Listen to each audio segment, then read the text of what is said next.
তো গাইস দেখতে পাচ্ছ সেই জায়গায় এসেছি যেখানে মাসুদ ভাইয়ের সঙ্গে এখানে আমার মিট হয়েছিল।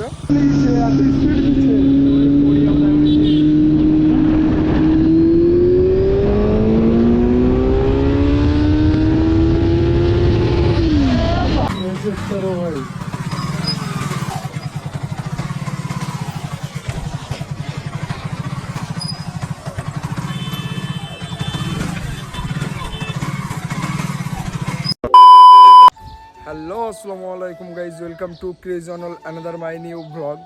তো গাইজ তোমরা অনেকেই তো জিজ্ঞেস করছো অনল ভাই কী ব্যাপার এখন কোনো ভিডিও আপলোড করছো না। বাড়ি গেলার হচ্ছিলো তো অনেক বিজি ছিলাম, সেই কারণে কোনো ভিডিও আপলোড দিতে পারিনি।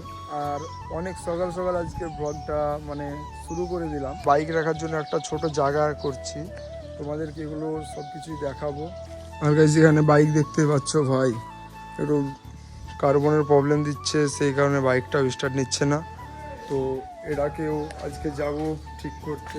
আর এখন যাব, এটা হচ্ছে একটা নদী, আর নদীর ওপার যাব, ওখানে একটা তাল গাছ। তো ভাই এখন আমাদের সেই বাগানের মধ্যে চলে এসেছি।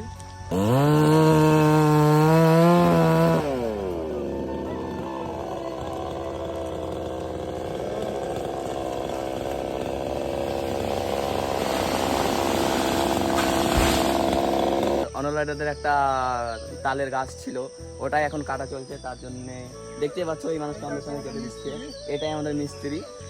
তো এখন আমাদের কাজ পুরো 90% হয়ে গেছে, দেখতে পাচ্ছি। শুধু এগুলো কুড়িয়ে বস্তার মধ্যে ভরবো, তারপর নিয়ে বাড়ি। আর ওই সামনে যে গাছের মুন্ডুটা আছে, এইটাকে নিয়ে যেতে হবে বাড়ি। তো এই দিকে রাস্তা, এখান থেকে ওইখানে আছে আমাদের 3 চাকা থার। দেখতে পাচ্ছ মামুর গাড়ির সেলফটা একটু ডিস্টার্ব করছিল, তাই কার্বনটা একটু চেঞ্জ করে দিলাম। একটা হেল্পার, দুটো মিস্ত্রি। আর হেল্পারকে কাজ করাচ্ছে, আর মিস্ত্রি দুটো বসে আছে। দেখো সেলফটা একদম এক চান্সে স্টার্ট নিয়ে নেবে, এক চান্সে স্টার্ট নিয়ে নেবে, নো মিস্টেক। বন্ধুরা তো দেখতে পাচ্ছ এখানে কার্বনটার কাজ পুরো কমপ্লিট হয়ে গেছে। এখন A few moments later. তো হ্যালো গাইস, তো ব্লগটা আর আমি মিন্টুর গ্যারেজ থেকে কন্টিনিউ করতে পারিনি। তার কারণ ভাই হচ্ছে অনেক সন্ধ্যে হয়ে গেছিলো, তার জন্য আমি ব্লগটা আর কন্টিনিউ করতে পারিনি। আর দেখো এক চান্সে স্টার্ট বলেছিল, তো চেক করো বাইক আবার ঠিক হয়ে গেছে। আর ভাই আমাদের গ্রামের ছেলেদের সবাইকে বলছি, আমাদেরকে আর তেল ভরতে অনেক দূর যেতে হবে না, কারণ এখানে একটা পেট্রোল পাম্প খুলেছে। যদি E20 হয় তাহলে এটা কোনোদিন আসবো না। আর বাদে যদি সুপার তেল পাওয়া যায় তাহলে সুপার তেলের জন্য এখানে আমার খড়া আছে সুপার বাইক, R15 V3। তো চলো এখন যাব মাসুদ ভাইয়ের কাছে। আর মাসুদ ভাই আমাকে কল করেছিল 4টের সময়, এখন বেজে গিয়েছে ভাই 5টা। তো চলো তাড়াতাড়ি যাই গাইস। এইটাই হচ্ছে সেই কান্দি ট্রাফিক। এখানে দেখো কোনো হেলমেট ছাড়া বাইক যাচ্ছে, আর আমি হেলমেট লাগিয়ে আছি, তাও চেক করো, জানি না কি হবে। তবে গাইস সব রিয়াকশন করে দেখছো কার উপরে টার্গেট ছিল, ভালো করেই তোমরা বুঝতে পারছো ভাই। শুধু ক্যামেরার জন্য বেঁচে যাই, বুঝলা? ক্যামেরা না থাকলে এখন হয়তো ধরে ফেলতো। এইটা হচ্ছে সে কুলি। হ্যালো ভাই, চলো দেখতে পাচ্ছ কুলি এখন পুরো চেঞ্জ ভাই। আধা ঘন্টা আগে এই জায়গাটা যেইছি। হ্যাঁ, ও আমাকে আধা ঘন্টা আগেই কল করেছিল। ভালো আছে তো? মাসুদ ভাইয়ের বাড়ি যাচ্ছিলেন, আর এখানে একটা ফ্রেন্ডের সঙ্গে দেখা হয়, যেটা মাসুদ ভাইয়েরও ফ্রেন্ড, আমারও ফ্রেন্ড।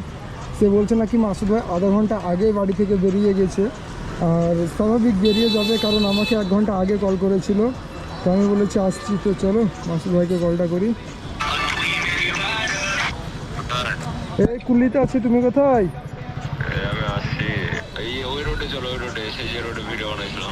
আচ্ছা ঠিক আছে, তাহলে এখানে থাকছি আমি। হ্যাঁ তো ভাই এখানে মাসুদ ভাইয়ের সঙ্গে কথা হলো। মাসুদ ভাই কোথায় একটা গিয়েছে, তো ওখানে আসবে, তো আমি ওখানে যাই। আর মাসুদ ভাই তো G900 নিয়ে এখনই চলে আসবে, তাই না সুমির? তো দেখছো সুমিরকে যাই শুধাবো, তাই হ্যাঁ বলবে। তো গাইস দেখতে পাচ্ছ সেই জায়গায় এসেছি যেখানে মাসুদ ভাইয়ের সঙ্গে এখানে আমার মিট হয়েছিল। কে আসছে এইটা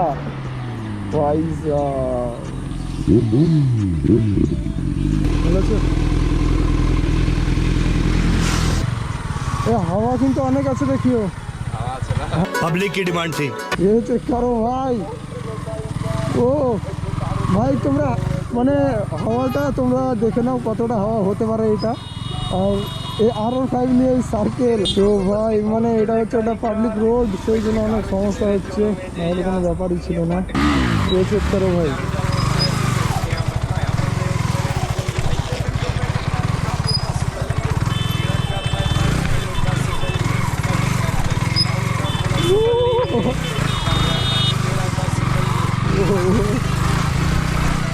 ভাই আমার উপরে দিও না, আরে ভাই সার্কেল চেক করো ভাই।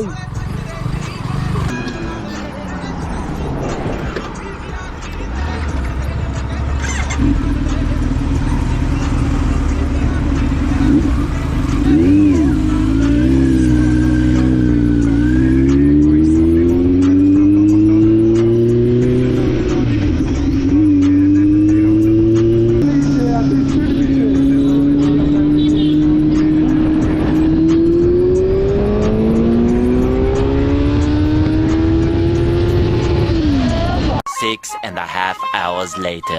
তো গাইস আবার মাসুদ ভাইয়ের কাছে গিয়েছিলাম, আবার সন্ধ্যেবেলা হয়ে গিয়েছিল, তার জন্য ব্লগটা আবার আমি কন্টিনিউ করতে পারিনি। আসলে রাত্রি হয়ে গেলে না, ভিডিওর কোয়ালিটি না থাকলে আমাকে এডিটিং করতে ভালো লাগে না, আর এডিটিং যদি ভাই খাতরা না করতে পারি তাহলে ব্লগ শ্যুট করতেও আমাকে একদম ভালো লাগে না। সেই কারণে আমি কালকে মানে ভিডিও কোনো শ্যুটই করিনি, মাসুদ ভাইয়ের ওখানে বসেছিলাম, দুই বন্ধু মিলে আড্ডা মেরেছি, গল্প করেছি, অনেক কিছু অনেক এনজয় করেছি। और अगर तुम लोग नए हो तो सब्सक्राइब करो, वो जो लाल वाला बटन है उस पर फूट फेंक के मारो या फिर मोमबत्ती, मुझे नहीं पता, बस क्लिक हो जाना चाहिए।